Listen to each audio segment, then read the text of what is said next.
Hello and welcome to OT, the podcast. We're here to talk about watches, wonders, and what's wonderful about watches. My name's Felix Schultz. And I'm Andy Green. Felix, how are you doing this wonderful day? I'm glad I brought that intro around. I didn't know where it was going, but it was a little roller coaster of a ride. Much like the roller coaster we've been having for the last few weeks, Andy. Oh, it's been a wild one. What's been happening? Watches and wonders. It's by the time you're listening to this, it's wrapped up. I think by the time we're recording this, it's pretty much sort of done and dusted. It's been as you may be aware, we enjoyed it from the comfort of our own homes, and we still have some thoughts and opinions. Digital. We were part of it was a phygital experience as the organisers promoted it, a hybrid show, and we lent into the digital hybrid side nature. of hybrid. We went full hybrid, but luckily we did see a lot of the watches before the fair, both in person and in releases. So we did have a bit of inside scoop, so I was able to digest it over a period of time. I don't know. I was writing so many stories for Revolution. I don't know if I was digesting them. It was more it's all very high quality, the work that you put out, Felix. The story, you have to read the press release. Then you have to spend like 72 hours thinking about what it truly means. And then you spend another month crafting the 400. You have a rubrics for your articles, right? You kind of just where you evaluate everything on it. Yeah, it's peer reviewed. It's one of the few watch publications that is peer reviewed. I love it. Is Waco involved with that? Look, he's on the board of. He's the emeritus professor of horological reviews. Actually, Terry Stern, he reviews them all. It's sort of like the GPHG jury situation. Oh, you've just reminded me. I need to make my submissions for this year. Thank you for that. Make a note. Wow, look at that It's happening. Well, it's been. Let's before we talk about the watches, what are we going to do? We're going to have a little bit of a top line hot take roundtable, quick draw. Yeah, why not? Let's pull out our favourites from some of our favourite brands. And also I think the ones that people were talking about as well. Might not be our favourites. Yeah, fair. Well, before we do that, Felix, what have you been up to?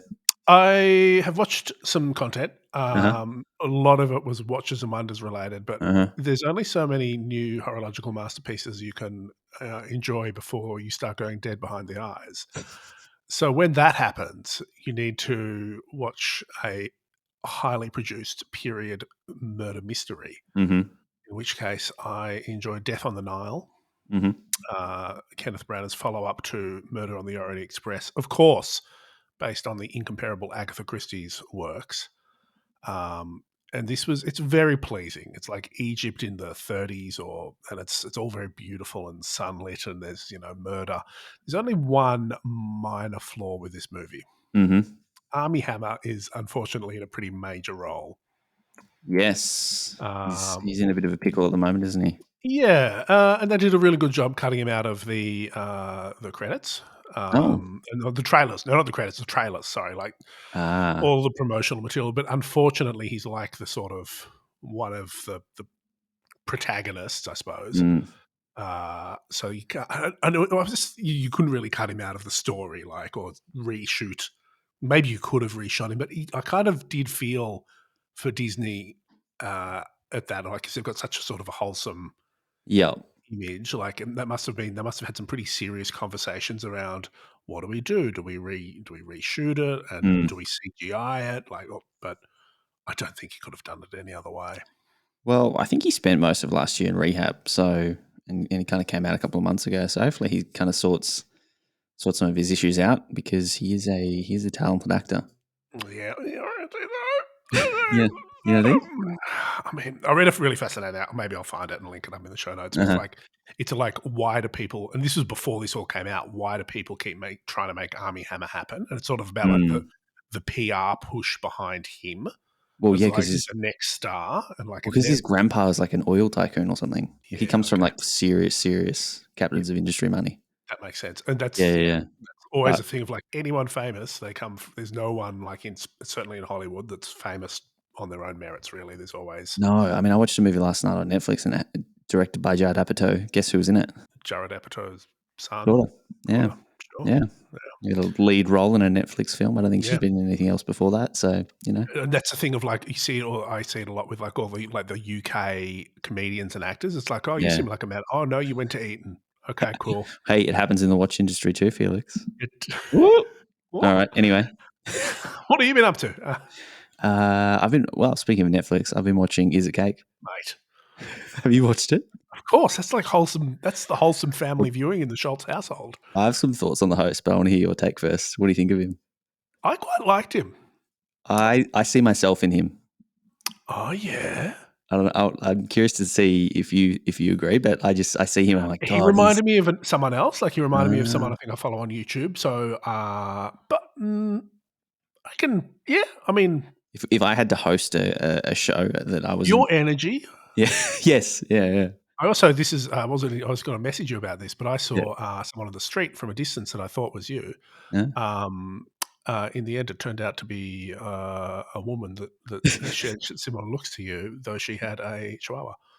Oh no, No, not a Samoyed.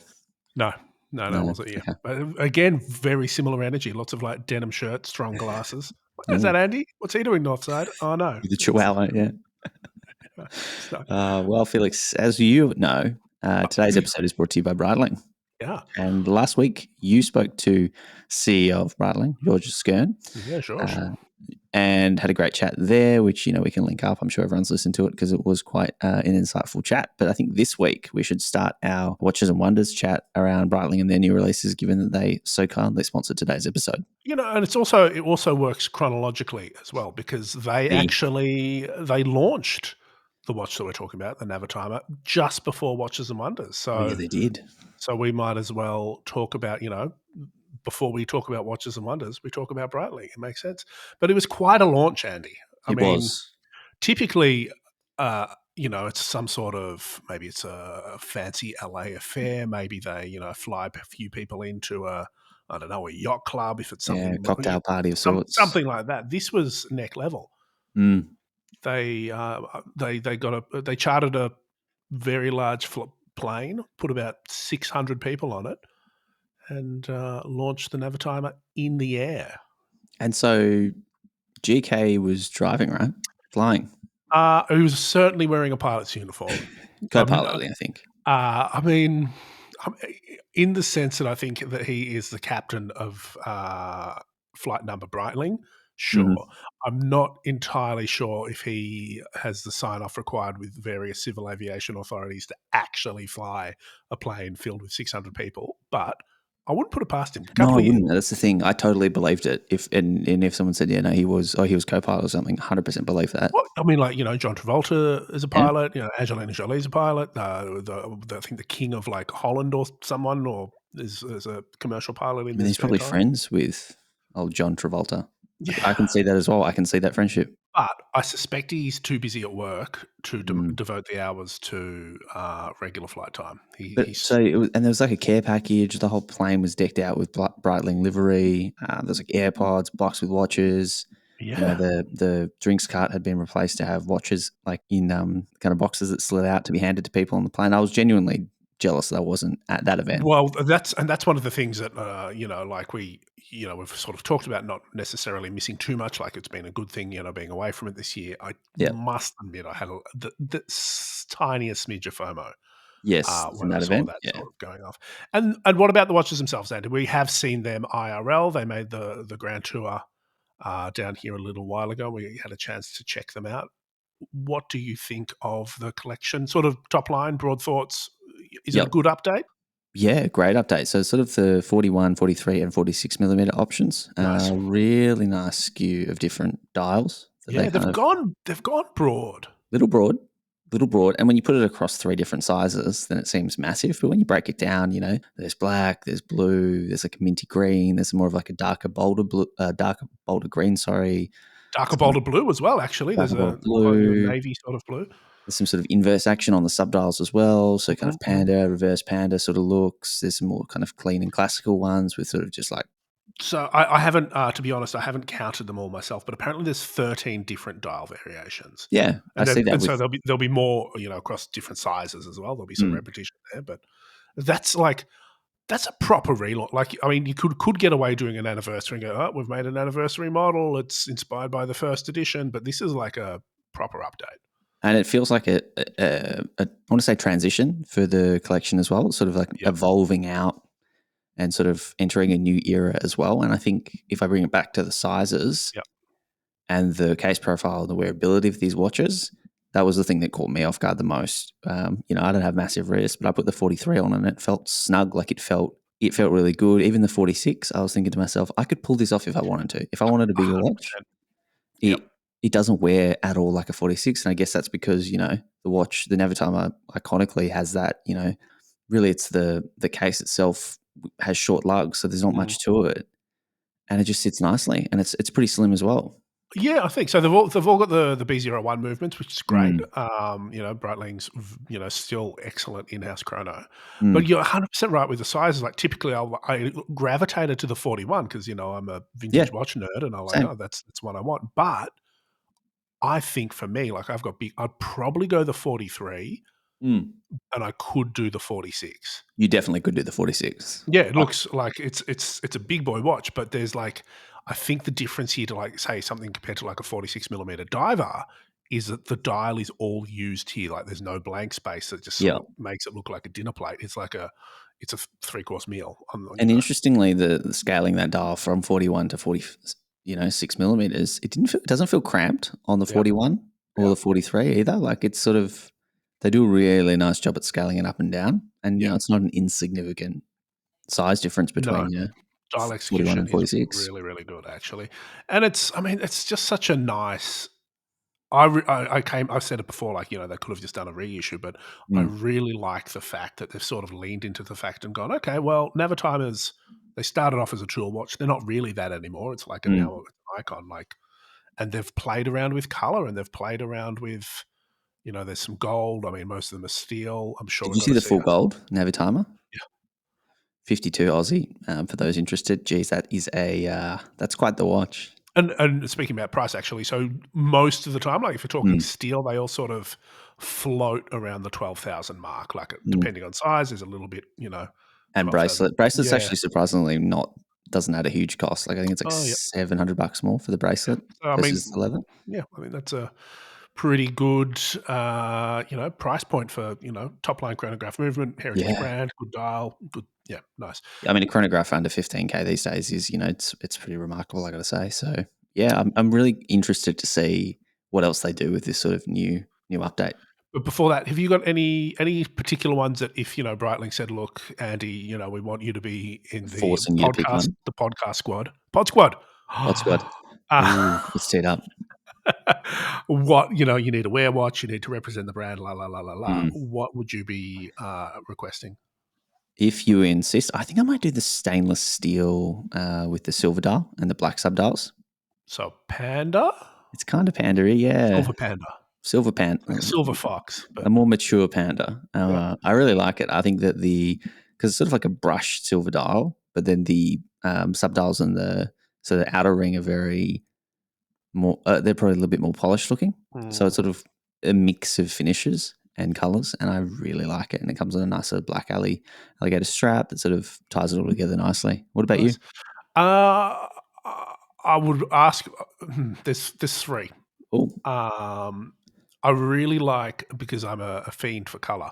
I really like the sort of icy blue and the minty green. I think they're really fresh and nice, and particularly the minty green in the smaller size of 41, because it's got like gold hardware rather than sort of steel on the dial. Like sort of, I think it's gold dial printing, which I think is really, really nice.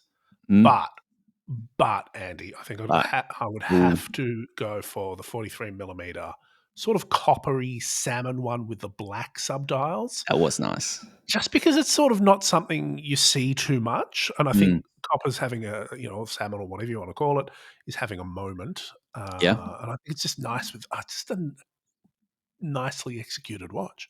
I like it. Well, if you want to learn more about these great new Navitimers or to shop them, you can do that at breitling.com. And I should make a note, Felix, Keep an eye out for their e-com exclusives because there are a couple that they say for their online store only. That's what they do, isn't it? Alrighty. Well, Let's touch down. Flight Breitling Navitimer is touchdown. We've Yep. landed in Geneva. We've rolled up to Watches and Wonders. What is the first thing we're doing? Oh, if it's us, we're sort of stepping aside while everyone runs over to the Patek or the Rolex booth. Sprints. Flick open Instagram Live. Let's do it. Let's check in on. Let's start with Rolex, Felix. What do you think? What was you're the Rolex fanboy in this relationship? It's true. What's your top line take?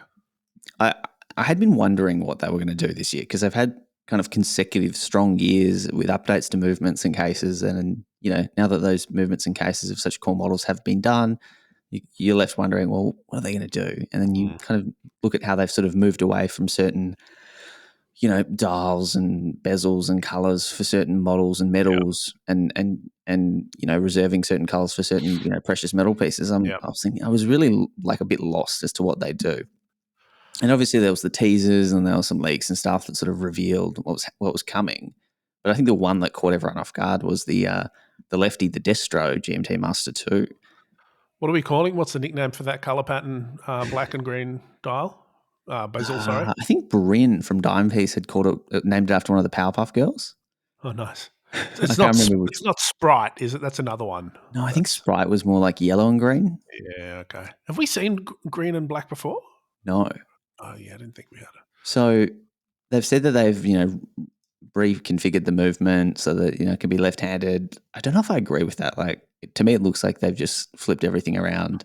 I think the thing I read was that they had to do tweak cost testing a bit. Yeah, because the positions are different.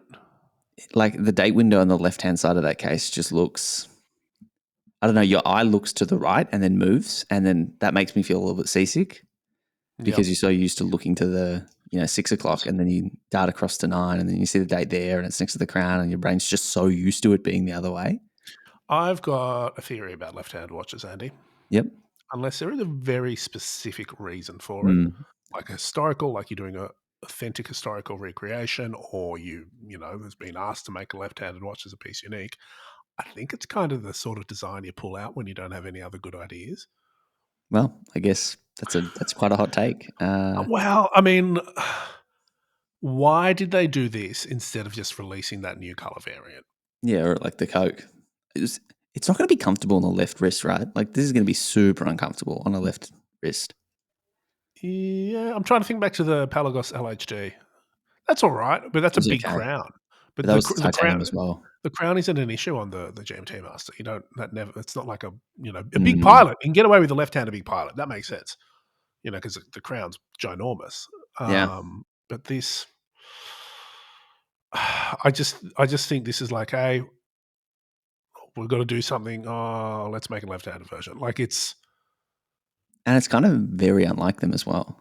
Yeah, because it does come across a little, pedestrian for what they're known for. Pedestrian and gimmicky. Like, which is not like Rolex, right? Rolex is always like, no, it's, evolution, not revolution. We don't do trends. We don't do fashions. Whoa, what do you know? Like, I don't know. I'm not into it. We were all looking right, and they went left. We zigged, they zagged. Yeah. Another interesting one is the Air King update. I believe it's got a new case and some loomed hands. Yep. And it looks different, looks a little bit more professional. Our friends at Time and Tide sort of, gave the early tip this might be a hypey watch, sure. and to call up and put our name on the list now. So, I mean, I think they're all hypey watches. Yeah, they're all pretty hard to get. I mean, I'm actually, there's one bit of Rolex news that saddens me. The smooth bezel date. Yes, in platinum gone. It's got the fluted bezel. I think in any. I think they're phasing out smooth bezels. Maybe they did do a lot to the date range this year. A lot. There's a pink dial platinum date now, 36. Damn, Andy. Looks like an Andy snack. Bunch of new colors, some new stones. There's Stella. There's a Stella dial, which is going to be, or an Onyx dial, I should say, which is going to be really cool. Is it set? I need to check. I can't. I looked at a lot of dials last week, so I apologize. I can't. Sure. No, can't tell you off the top of my head. But platinum platinum back in the 36 is a big deal because it sort of disappeared a few years ago, and it seemed like a shame. You think this is their sort of starting with like when they released the Daytona, it was Mm. first in platinum, and then it sort of filtered down. Are we going to be seeing those sort of changes to date, or have they sort of done that more broadly already? I think it's just going to be harder and harder to get day. I just think it's going to get more and more exclusive, and it's going to become a really, I mean, they already are hard to get. 36 model anything is really, really scarce at the moment. But yeah, they had some cool Yeah, novelties. The white gold Rainbow Daytona's back, which is very, very exciting. the purple and blue Yachtmaster with Oh, that the is just with the diamonds and the different colored sapphires. That just looks stunning as well. The novelties were really quite novel. special. What I find interesting actually is I think for the first time that they're sort of talking about them more in the catalog. Maybe Mm. maybe not. No, they've always had like the top line sort of Nah, rainbow one. this is off catalog stuff. The novelties aren't on the website anywhere. No, okay, maybe. Mm. Shall we venture down the halls to another Wilsdorf Corporation affiliated Yep. company, Tudor? Yes. Tell me what Tudor released. Big expectations this year. The old Black Bay turned 10, Uh huh. and people had hopes. High hopes. And I think to be fair, Tudor did a really, really good job on delivering and trying to meet those expectations with the Black Bay Pro. Of course, there were other watches, but let's not talk about them now. The Black Bay Pro, to me, I sort of think it comes together as like Tudor fanboys have been asking for a fairly specific set list of things for years. Mm. And this watch does a really good job of delivering on a lot of them. 39 mil Yep. GMT, Black Yep. Bay. Yep. Tick tick tick. Fixed steel bezel, which I mean, maybe people weren't asking for that, but I think it's cool. It's sort of very, very vintage dial with that yellow GMT hand and like creamy, Mm. creamy sort of plots. Rivet bracelet, all the usual, but also a new strap, like a textile strap that for me really gives it North Flag vibes with that yellow colorway and that sort of steel rugged explorer watch. It's like sort of for me, I like to think of it as a spiritual successor to the North Flag, which was like one of the really early, came out the same year as a Black Bay, I think, or maybe around the same time. And it's been discontinued, but maybe this is where it's, that new modern adventurer watch is going. What do you think about Yeah. that, Andy? Yeah, I think it's really interesting, and a lot of people that haven't seen it in person or tried it on are a little thrown by the one spec in particular, which is the kind of height. And I think it's like 14.7 or 14.9 or something, and it comes across, oh, this is going to be a really chunky watch. But check out James Stacey's Instagram because he posts a on the wrist side profile, and it shows just how much of that spec is taken up by the domed crystal, and it's a lot. And also maybe like, wrist ergonomics goes a long way, I think, in that sort of stuff.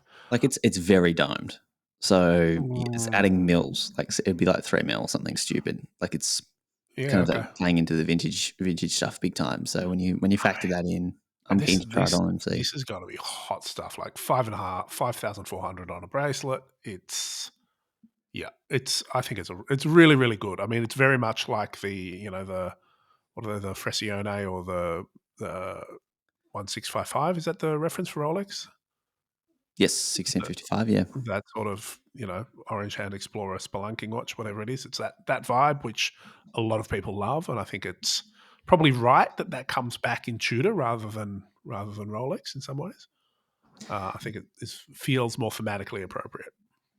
yeah, I agree. I agree. And yeah, there's some other releases from Tudor as well, but we're going to see those models alongside the Rolex stuff in a couple of weeks. So we will report back when we've got Yeah, we some. sure will. We sure will. Hey, one thing maybe we should do this when we Mm, we, we pop into Tudor. See how it looks on an Artem strap. I'm not sure how happy they'd be about it, but yeah. Just take a strap in and a strap tool. Hey, do you mind speaking this up? Well, as you know, Felix, Artem Strap have been supporting the podcast all year. You and I both wear Artem Straps. What do you love about them?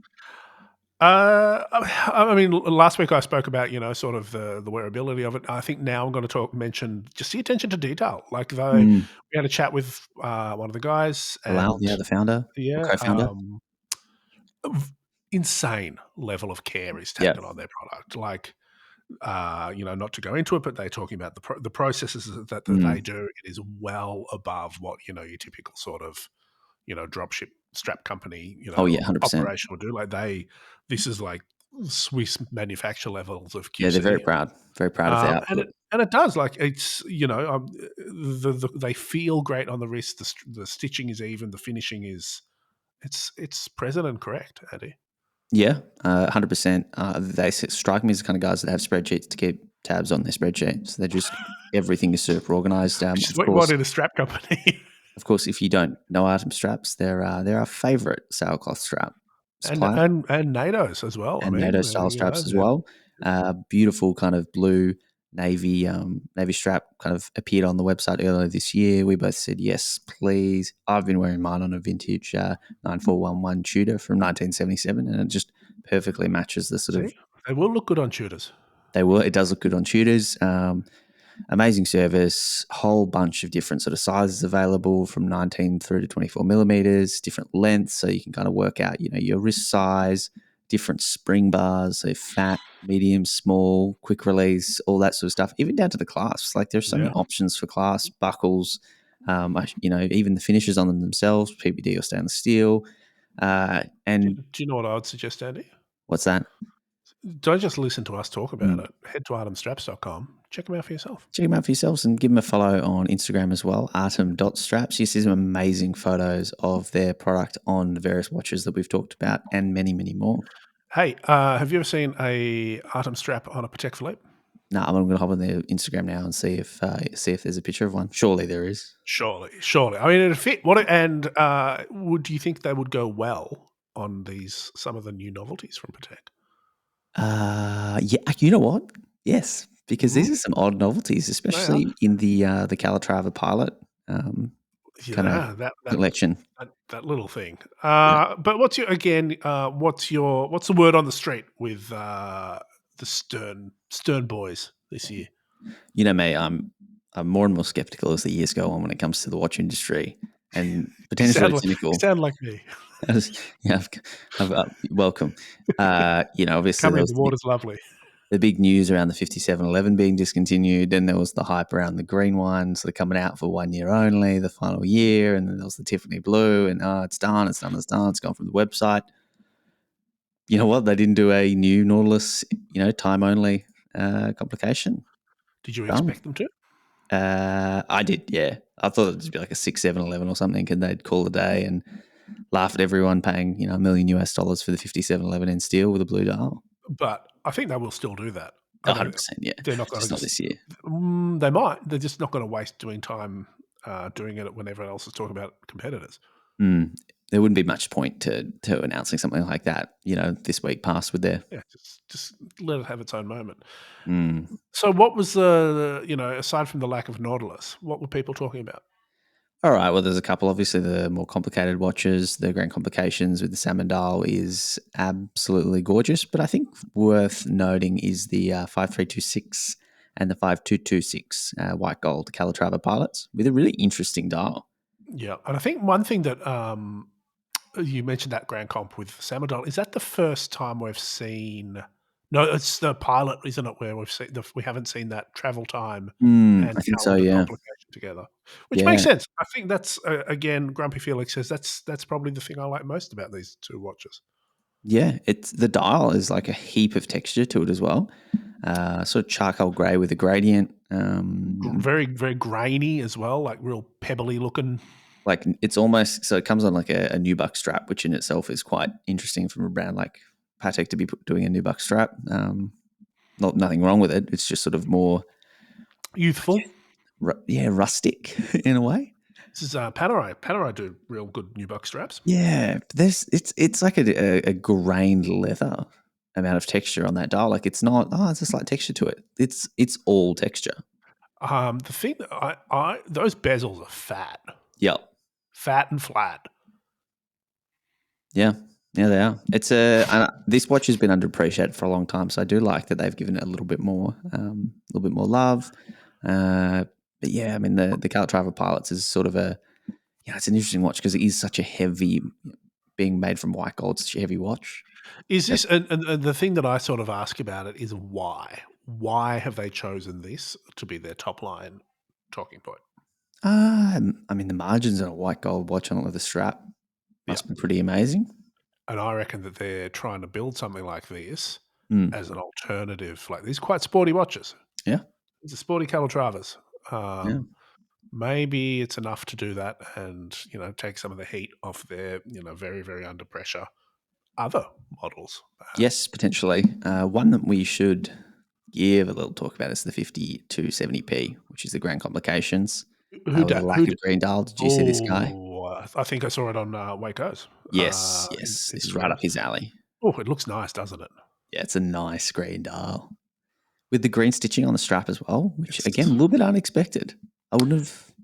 Yeah, I was chatting to, what was I chatting? I was talking, I think it was Tim Barber or one of those UK guys, Mm. like, Patex does genuinely have the capacity to surprise. Yes, they do, and Um, they did. yeah, I mean, we should probably dive into Patek, at some point in the future. Maybe we can see if there's novelties touring through, through Australian retailers at some point, but I doubt it. Are they Yeah, still it's doing gonna that? be a hard one to wrangle, but we'll see. We'll see who we know. Another watch that you and I have been raving about, you in particular, Have I been which raving about this? I think you're I very think it's really interesting. I think it's interesting. talking point. I think it's genuinely, um, a fascinating and I think probably quite an important conversation for the watch industry to be having. Tag Heuer, they have released. They sort of had again a really broad catalog of great releases. Shout out to my boy, the Super Diver. Um, Concept sort of watch, the Carrera Plasma, Mm, which is all about lab grown diamonds. And I'm just going to chuck in an interesting side note here that I read. I was meant to talk about it earlier. Cartier and a lot of other groups have pulled out of the Responsible Jewelry Certification Organization. mm. Do you know why? It's gonna have something to do with Russia. Yep. RSJ didn't cut ties with Russia because they've got Oh, significant investments in, I don't know, Russia makes a lot of diamonds. So if you're talking about diamonds and sustainability and ethicalness, you can't tell the difference between a lab grown diamond and a mined diamond. Why not? fascinating. Why not grow them? I wonder how much it costs to grow a diamond in a lab. Well, according to I don't have any oversight on the official pricing of this watch, but according to a fairly respectable online publisher, unofficial pricing is around 500,000 francs for this tag oil. That's pretty cool. And there's some cool stuff. Like, so obviously the case is Yeah. is bonkers. It's aluminium Yep. and it's been set with like inset with like custom fitted diamond so that it looks like a checkerboard almost of like diamond and aluminium. But Mm. there's so many other diamonds. There's A lot a of diamonds. single piece diamond crown It's insane. made by a group called Capsule. And I think that's what Frederick Arnault, the CEO, was talking about. This is a lot about their sort of entrepreneurship as well and a partnership and a coalition of like lab growing diamond makers. The dial, as I understand it, is also like a single piece of diamond, Yes. um, which it's sort of grown. It's a single diamond that they've grown to look like a set, like Mm. a parve set or It looks snow set. ridiculous. It's a fascinating watch. I think it's and one of the few examples where the tourbillon is an afterthought. Yeah. I am so keen to hopefully see this in person at some point. I Would you hope that rock it? yeah, cool. I think it's so cool and so unusual and so different. There's not that much new stuff, but there you go, Tag Heuer pushing the limits of innovation. And I think it makes sense, especially for a brand like Tag Heuer. Like, there's no like they would use quite a lot of diamonds, Yeah. but honestly, I think it's they're not using large stones or very they're typically for sort of hour markers and maybe a diamond set bezel here or there. But there's no reason that shouldn't be lab grown if that's delivers the quality and the Yeah. clarity and maybe a little less on price and a bit better for the environment, I would Seems imagine. awesome to me. There's another tag I want to talk about later, but Yes. Okay. Yeah, the super dive is the other one. That's sort of their big story. Like a 1,000-meter professional dive from Tag Heuer. We chatted. We'll publish something in a little bit about the history of Tag Heuer's dive watches, which is quite interesting. And like you don't think about them as innovators in that space, but they've been doing it for 40 years now. So not just chronographs, Andy. Do you want to talk about the super diver? I mean, it's cool. I mean, it's a big boy watch. It's a 1,000-meter Aqua racer. I think it's like 45 mil It is case, 45, yeah. titanium. There's Cool. some interesting elements here, and I've spoken to a few people about it just for work stuff. Engineering around the crystal, engineering around the case, and this is like what we're sort of talking about with Tudor. It's a thick watch, but because of how they've structured the lines, I think it'll be quite wearable on the wrist. Yeah, I mean, the new accuracy line in general and the new ergonomics, which they talk about a lot, Yep. are true, and it does sit nicely. So I can see 45 being pretty But I comfortable. think it's more the thickness, like 1,000-meter, like Yeah. typically like you think even some of the well-known deep divers from the big brands, Mm, they're not exactly comfortable on the wrist. no, But this titanium, good ergonomics. I think this is pretty wearable. Also, it's got a cool crown protection system. it Yeah. does, and some really cool orange touches to go against the sort of black dial and the fat hands and the bezel. Yeah, this is going to be a watch I'm keen to see, and under 10K Aussie. Oh yeah, I didn't. Oh wow, yeah, great. 650 Australian. So Yeah, cool. Yeah, not so Tag bad. Heuer, they've had a strong year, and well, I'm sure that we'll be talking about them more in the future. All What right. about everyone's favourite Parisian Panthers? Oh God, Cartier Yeah, finish on an absolute high note. sure. Uh, New Privé collection.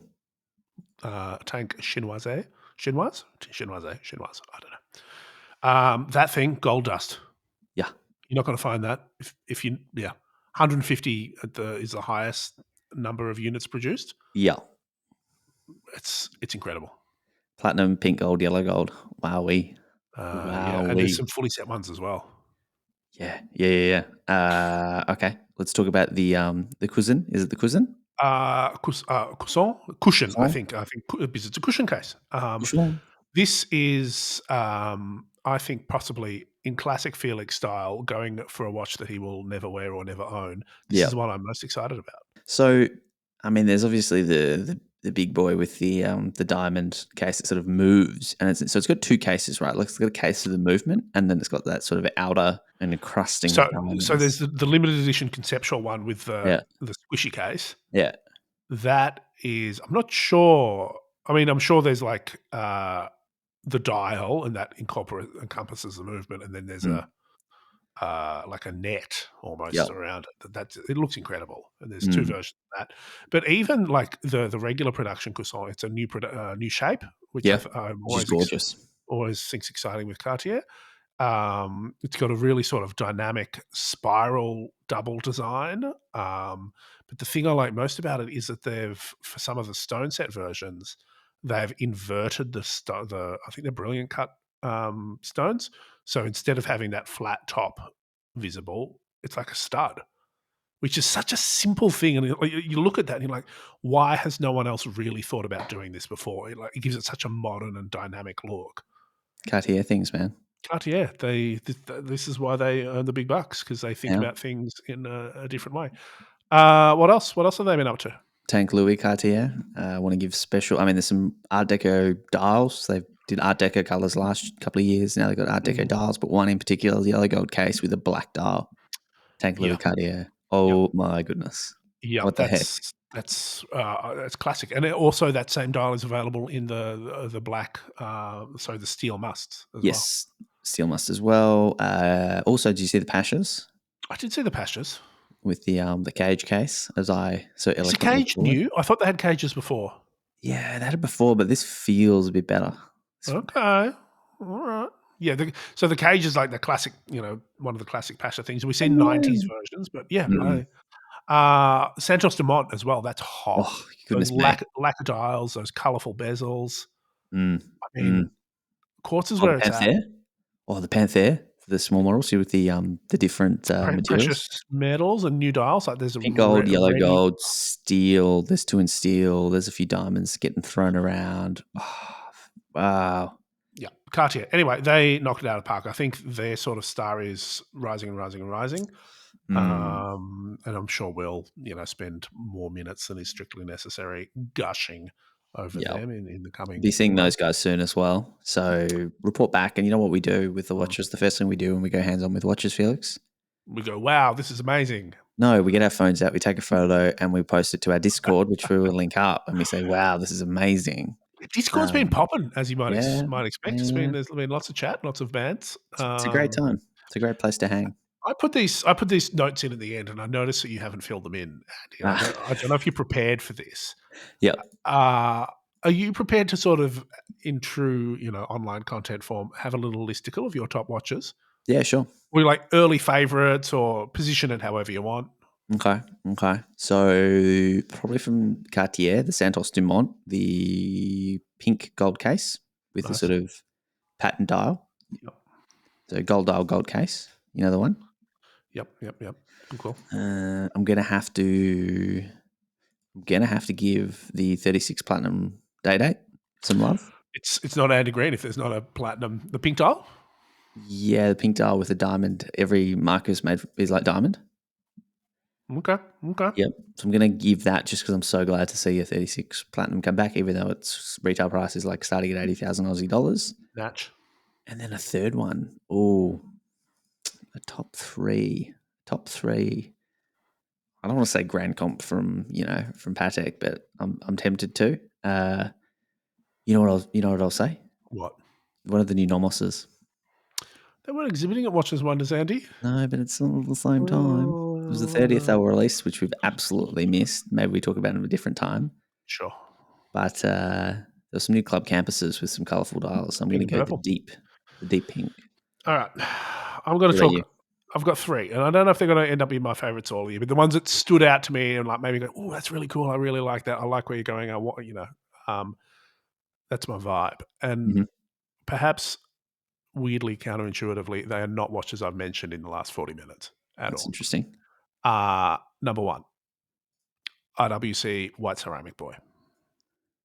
Yes. Oh, all right. That's my fourth. It's is it the Top Gun collection, Pilot's Chronograph, White Ceramic.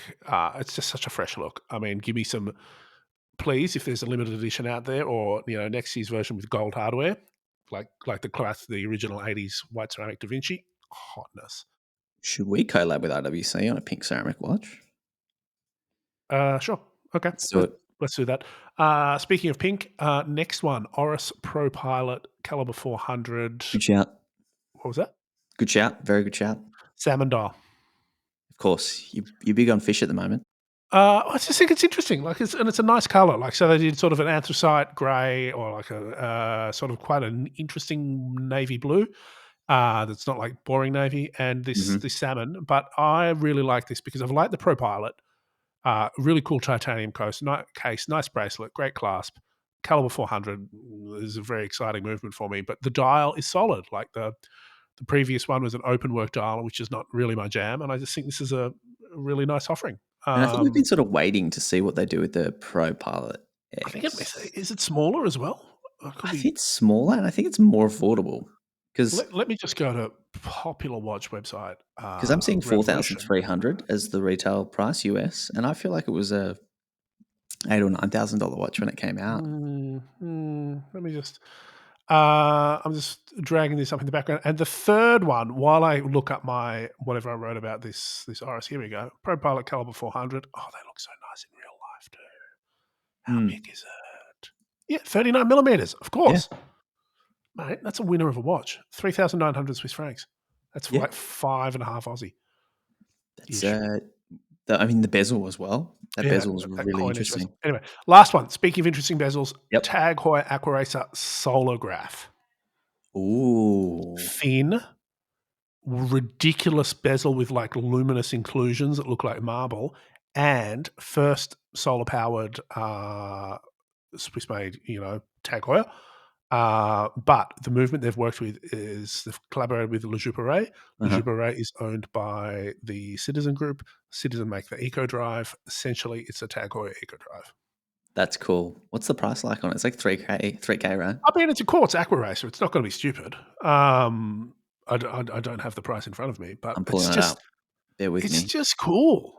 Like it's a sort of like, you know how I love the Breitling Aerospace from the 90s because it's thin and wearable and no nonsense. This is the same sort of thing. It's just a good watch with a little bit of fun factor. Oh, the bezel loomed up is amazing. So it's $2,950 US. So yeah, about 3,600 Aussie. Yep, there you go. Damn. I think so. That's my fun top 3. You know what? We should end this, Andy. It's time to go. I've done talking about watches. My mouth hurts. Alrighty. Well, thank you, Breitling, for splitting today's show. That was really good. Well done on making the Never Time such a 70th anniversary hit. Yeah, absolute banger. As we've said, join our Discord. We'll link it up. If you want to email us to disagree with our top 3 or to point out any watches we've glaringly missed, it's otthepodcast@gmail.com or Felix ot.podcast on Instagram. Yeah. Not there's some other podcast that's taken our name. They have. So don't confuse it. Yep. Occupational therapists. We're coming for you. We will see you guys next week. Yeah, probably with more watch chat. It's likely given the nature of what we do. Alrighty. See ya.